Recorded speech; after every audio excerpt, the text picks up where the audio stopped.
In March 1922, deep in the Bavarian countryside of Germany, sat a remote farmstead called Hinterkaifeck. It was home to the Gruber family, Andreas, 63, his wife Kazilia, 72, their widowed daughter Victoria, 35, and her two children, Kazilia, 7, and Joseph, 2. Andreas was not a liked man. He was known to be cold, reclusive, and harsh. But in the days leading up to April 1st, even the hardened Andreas was spooked. He told neighbors about strange occurrences. After a heavy blizzard, Andreas found a trail of footprints leading from the thick forest directly to the farm's machine house. The terrifying part? There were no return tracks.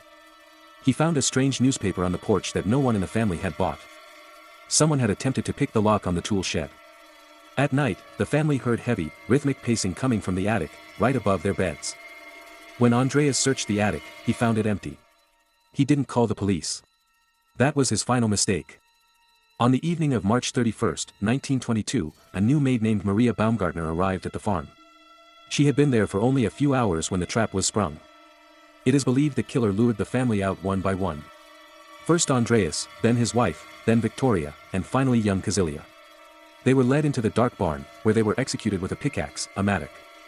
The killer then went inside the house to finish the job, murdering the maid Maria and 2-year-old Joseph as he slept in his cot. This is where the story shifts from a crime to a nightmare. For 4 days, the town of Kaifeck saw smoke rising from the chimney. Neighbors saw the farm's dog tied up outside, and someone had even fed the cattle and milked the cows.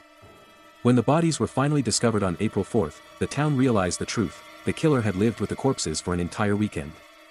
The murderer had cooked meals in the kitchen, slept in the family's beds, and kept the farm running while 6 bodies lay cooling in the barn and bedrooms.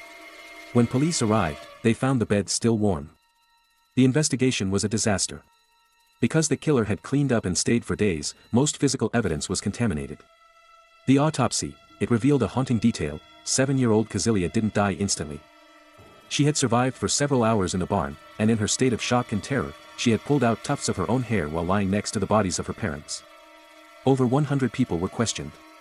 Theories ranged from a vengeful ex-lover of Victoria to a neighbor interested in the family's hidden gold. Ultimately, no one was ever charged. To this day, the case remains one of Germany's most chilling, cold cases. The farm was demolished in 1923, leaving behind only a small stone memorial in